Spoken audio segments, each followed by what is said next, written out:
Oh, yeah. Uh-huh. Yeah, you saw that title. That's what we're talking about today. Tony Chopper, the Doctor of the Straw Hat Crew, going up against Queen of the Plague, one of the calamities, one of the three all-stars of Kaido's crew. Kaido, one of the Yonko, one of his top officers, going up against Chopper. Put on your battle helmets, everyone, because we're doing this today.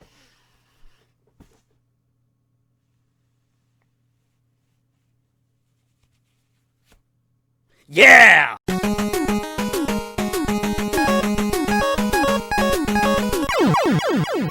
So, first thing I should clarify, I don't see Chopper going up against Queen by himself. The way I envision this, he at least has Brook to help him out. All right, so let's go through this first because I think the reaction to a lot of this video so far is probably just going to be like, what? Like this screenshot of Queen right here actually kind of sums it up pretty damn well, right? Okay, and you know what? I've been going back and forth on this honestly because I'm like, who's going to fight against Queen? I threw out ideas that like, oh well, Sanji's going to fight Queen because the way that the fights in One Piece usually go, Luffy fights the strongest, Zoro the second strongest, and Sanji the third strongest. So by that logic, it would be Luffy against Kaido, Zoro against King, and Sanji against Queen. The problem with that is that Luffy is definitely not going to be able to defeat Kaido one-on-one, and Zoro definitely wants to fight Kaido too, and so that kind of throws a wrench in that whole paradigm. And plus, from last chapter, we see Sanji is captured by Black Maria right now, so it seems like that's going to be Sanji's Tobiropo opponent, right?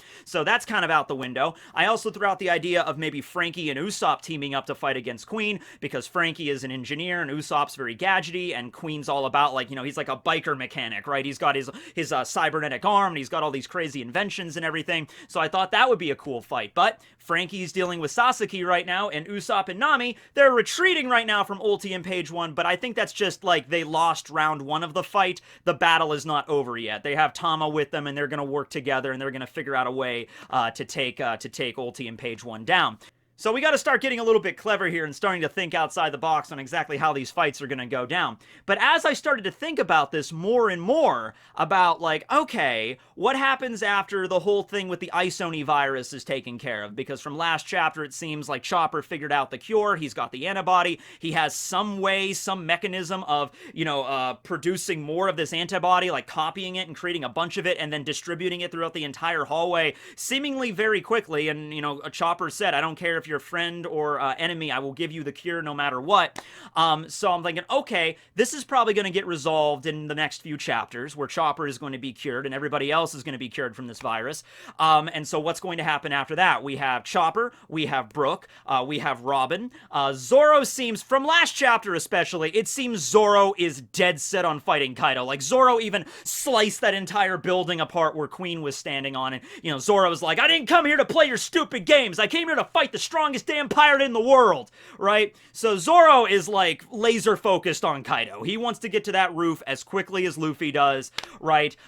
So I really don't see, I would have loved to see Zoro fight against freaking King. Wouldn't you have? But that seems less and less likely, because if Zoro were to fight against King in a one-on-one battle, even if Zoro won, he's gonna be injured. He's gonna be out of breath. He's gonna be kind of weakened from that battle, because King is not gonna be so simple to fight that Zoro can just be like, get out of my way, I want to fight Kaido, you damn Pteranodon. Shing! He's like, one sword style lion song. Shoot, shoot. And then King's gonna go down in one hit. That would just be pitiful considering all the build up to King's character, right?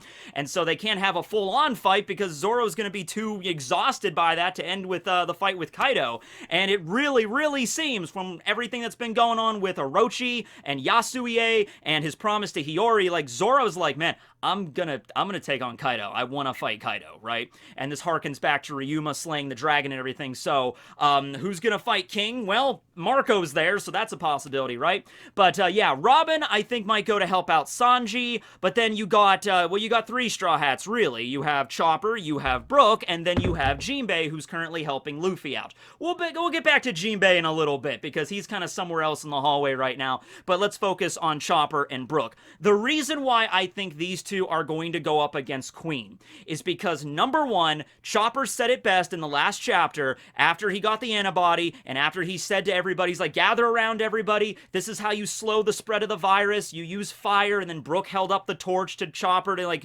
mitigate the spread of the virus, and he explained it's a gas that freezes you mixed with a virus itself that turns you into this rampaging beast. I will help you. And he even said, and this is to everybody in the hallway, this is to Kaido's crew, this is to the samurai, the rebellion, this is everybody. He's like, don't let this guy win. You know, this horrible person, Queen, that just took a freaking minigun and just shot a bunch of these playgrounds into the battlefield, hitting friend and foe alike. You know, Chopper, if there's one thing that'll piss off Chopper, it's somebody like that. It's somebody that devises biological weapons, or, you know, mistreats, you know, their patients or something. Remember Hogback? Remember Hogback? Chopper was so pissed off at what Hogback was doing with Sindri and all the other zombies he was making. He was the one stitching up all these corpses, and Chopper was fuming at that. And he had that battle with Hogback. It kind of got interrupted with Oars and everything showing up, but that really showed a lot for Chopper's character because he is a very ethical kind of doctor, and whenever he sees somebody doing stuff like that, like the way that Hogback treated Sindri and everything,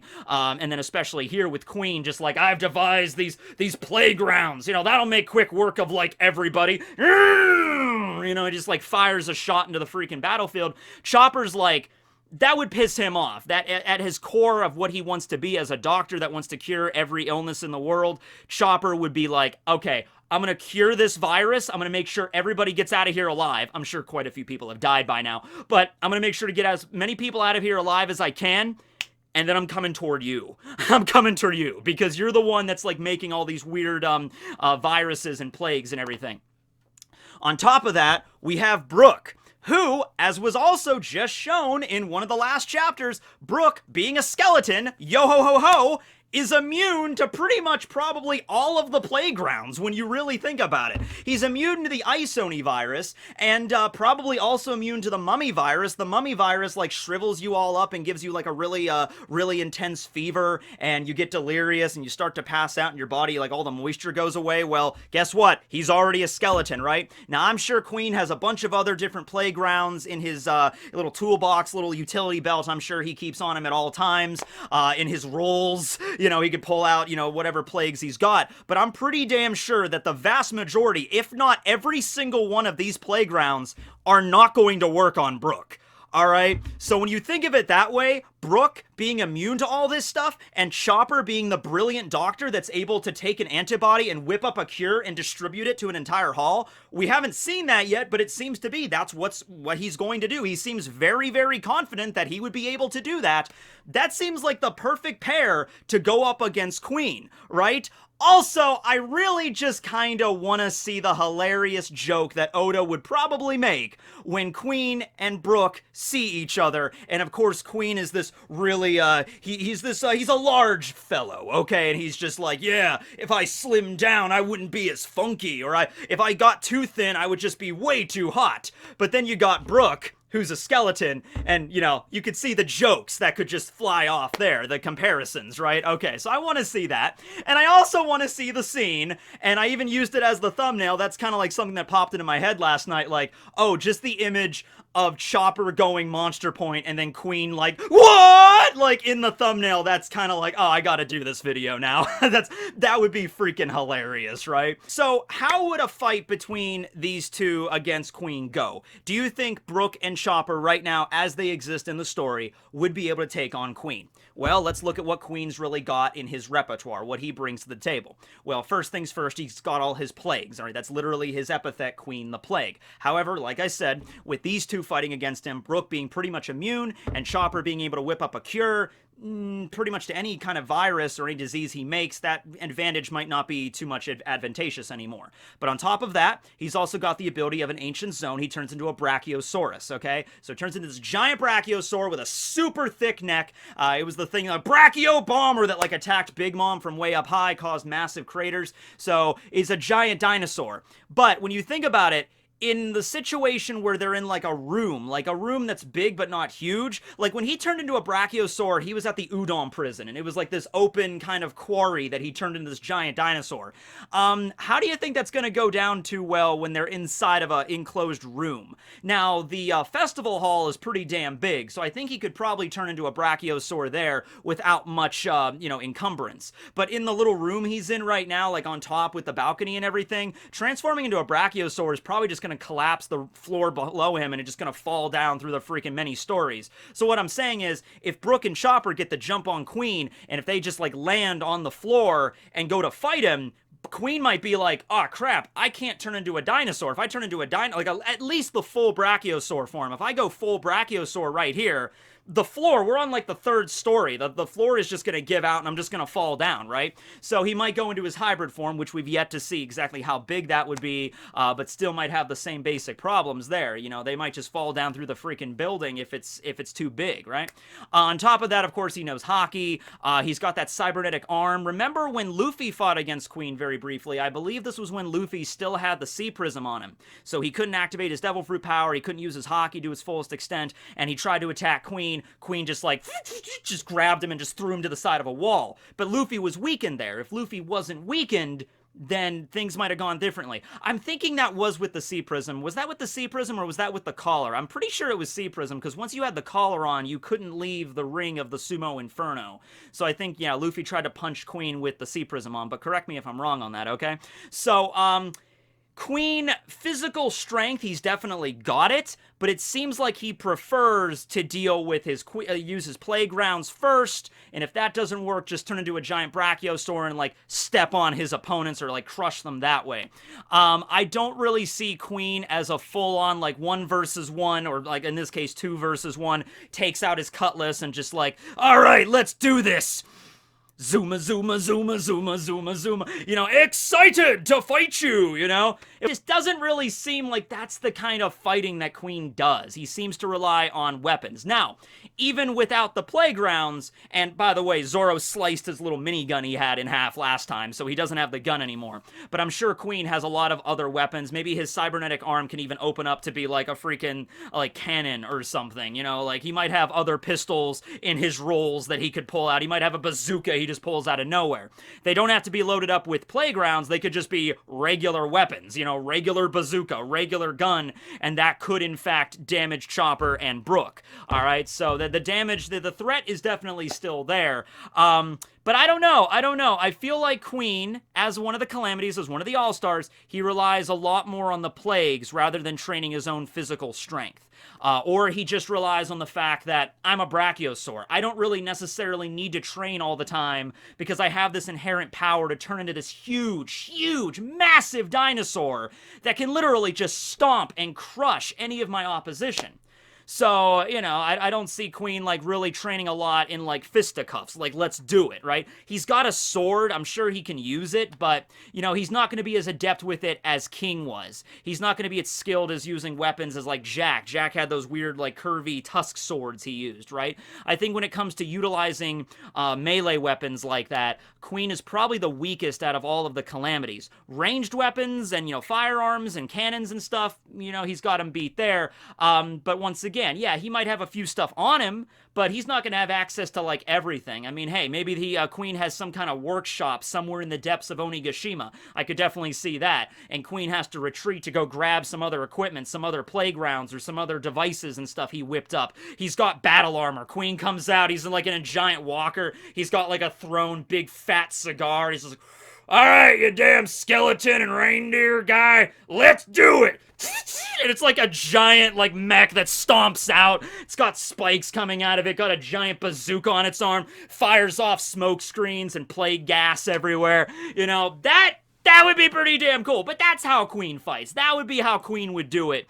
And so if that's the case, I could see Chopper and Brook, you know, Chopper being mad and like, Brook, let's go kick his ass. And Brook's like, yo-ho-ho, Chopper, let us go. And so they arrive on the balcony, and Queen's there, and he's like, oh, you think you can take me down? What? And then he, like, the eyes pop out, and he's like, what? You're a skeleton?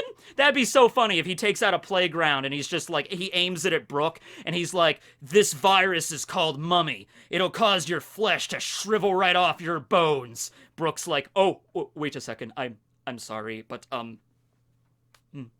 Queen's like, I see. You don't have any flesh to melt off your bones. I apologize. That was rather inconsiderate of me. What? And then the eyes pop out. And then he's like, you're a skeleton? And then Chopper is like, well, what are you gonna do, you little reindeer man? You know, you couldn't possibly. And then Chopper pops a rumble ball, goes into Monster Point, and Queen's like, ah! And so they might get, like, initially it looks like they're going to win. Initially it looks like they have the upper hand. Monster Point Choppers, bam, you know, cloven palme right in freaking Queen's face, hits him, makes a face fault, he gets knocked into a wall. Brook takes out his freaking sword, he tries to freeze him solid, you know.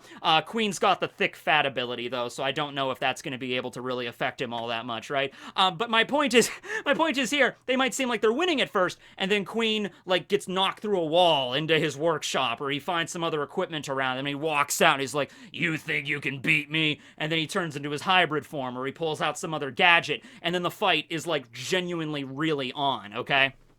So, I think just from going on, and I know the Tobiropo are supposed to be fighting the Straw Hats here, but, you know, the only Tobiropo left that has yet to have a Straw Hat opponent is Who's Who. Who's Who? Who's Who? Who? Right there. Who's Who? And so I think part of the reason he hasn't, Oda hasn't had Who's Who fight against anybody yet is just because of how freaking confusing it's going to be.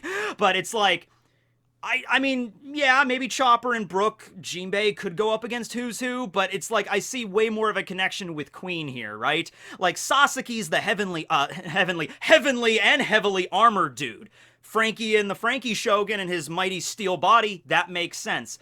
Even Ulti and Page One, like the brother-sister combo, yeah, you could kind of see that little kind of, you know, setup with Usopp and Nami, right? And Usopp and Nami have never really had a straight-up fight with somebody before. I mean, they fought against Buffalo and Baby 5 once, but, you know, that was when they were literally retreating. They haven't had, like, a serious fight teaming up together, so you can kind of see a dynamic there. Sanji fighting against Black Maria makes sense because, you know, his whole chivalry thing. I think Oda's definitely going somewhere with this, that Sanji, you know, opponent is apparently this very large woman that's, you know, very beautiful, and then how's Sanji going to deal with that?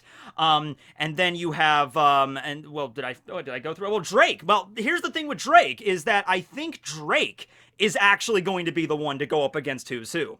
Because Who's Who and Drake had that little back and forth there, kind of lured him to Queen, so Who's Who definitely doesn't like Drake very much. So I think it might just be like, and Drake burst out, and he's like, Straw Hat, allow me to fight alongside you! He's like, alright, if you want to fight alongside us, you know, we're dealing with the Tobiropo, so you gotta deal with the Tobiropo too.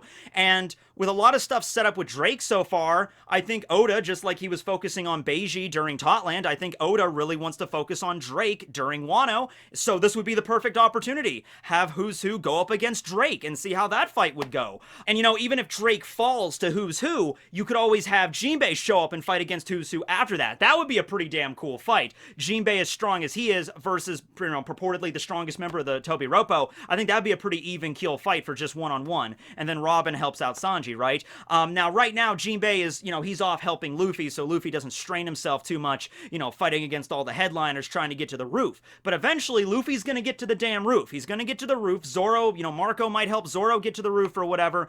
You know, Kid and Law might also arrive there around the same time. So what's going to happen then? Is Jinbei going to go help, you know, fight against Kaido, which, you know, every bit of help would be a massive assistance at that point, and Jinbei was one of the warlords. He's super strong. Is he gonna be like, you know, Luffy, would you like me to go and help fight Kaido with you? And maybe, like, Kid and Law and Zoro will all be there, and maybe, you know, they'll hear something from down below, like they'll see the Straw Hats in trouble, like, Jinbei, you know, you gotta go help the crew right now. I'll take care of Kaido with these guys, you gotta go help the crew. And so Jinbei would be like, alright, Captain, I'll do that. So it could be something like that, where Jinbei heads down, and then he runs across Who's Who fighting Drake, and then Jinbei, you know, tag teams in. And that would be cool. That would be a cool fight as well. So that's what I see happening with Jinbei. I don't see Jinbei going up against a Queen or helping them out.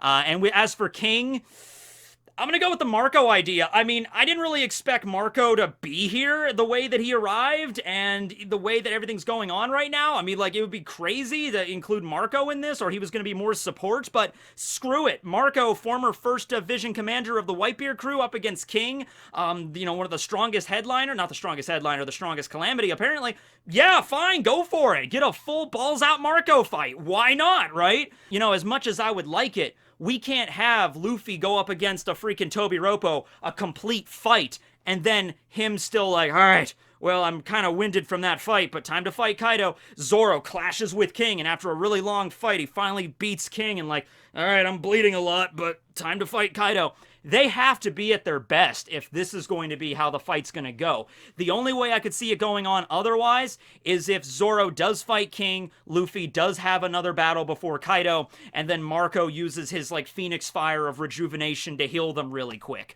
Or Chopper shows up to heal them really quick. And, you know, probably more likely for Marco because his flames of rejuvenation work a lot more like immediate. He might go up to Zoro and Luffy and be like, oh man, you guys are beat to shit and you gotta fight Kaido. You're not gonna last 2 seconds. Let me use my flames, my Phoenix Fire. Now keep in mind, there's going to be some detriment here. You know, I'm going to use my rejuvenation on you. If this was on a normal person, their cells might heal too fast and they might die of shock. But with you guys being as tough as you are, you should be able to endure it. It might shave a few years off your life. I'm sure there are risks that, you know, Marco can't just go around and heal all these people at full power. He might be able to do it, but it's like a massive risk involved. And so it might be like, I might shave a few years off your life, but Luffy's like, been there, done that. Already done that every time I went into Gear 2nd, and the whole thing with Impel Down with Ivankov's healing hormones. Whatever. Hit me, Marco! Alright. Flames of rejuvenation! Ah! And then Luffy's like, oh, I am returned! I am a Phoenix reborn! And Zoro's like, yes, let us do this! Maybe something like that could happen, but I don't know. So yeah, that's really how I have this all shaking down. I'm trying to make it so it's like their opponents make sense. Like Chopper going up against Queen, that makes sense to me. And just throwing it out there, just kind of like food for thought before I end the video, it's kind of like, I think Oda might be like, you know what? Chopper's always regarded as one of the weaker members of the crew. He's like part of the Cowardly Trio along with Nami and Usopp. Of course, he's got Monster Point and everything, but Monster Point isn't like the end-all be-all. It certainly isn't as impactful as it used to be when he used it against Kumadori. Just simply going into Monster Point isn't going to be an immediate victory for Chopper. But maybe Oda is like, you know what? I think it's finally time I give Chopper and Brook like a serious actual, like they're not just going up against a strong opponent, they're going up against one of the strongest opponents in the entire arc. And with Brook and Chopper working together, if Oda makes it believable, I'll roll with it, but that would actually be really cool to see, you know? And Queen is such a weird character anyway. There's going to be a lot of comedy elements into this, and there might be a way, like a weakness revealed in Queen that we just didn't see yet, or maybe I mentioned it before, like he's, you know, when you beat him down hard enough, he can't fight when he's backed into a corner and he's got no gadgets, and maybe they figure out some way to get C-Prism on him. I don't know, but if they're clever and they figure that out, and it's like, all right, I'm backed into a corner, I can't fight anymore, and you know, that might be how they beat Queen. I don't know, but we'll see, and let me know what you think about that below, and if you don't see Chopper and Brook going up against Queen, then who do you see going up against Queen, and who do you see these two fighting along? They don't have to necessarily fight together as a team, although that seems to be kind of where it's going. They can fight separate battles, but what are their battles going to be? Or is it just going to be a thing where Chopper's main moment during this battle is going to be curing the Isoni virus, and after he cures the Isoni virus, he's going to just pay attention to, like, medical stuff. He's just going to try to heal as many people around the battlefield as possible. He's not actually going to get a fight. It's going to be his responsibility to make sure everyone's, you know, better and make sure everyone recovers. That could be a possibility too, but just an idea, just food for thought. So take that and see what you're going to do with it. This is Tekking101 and Barry and Chopper and Brook signing out.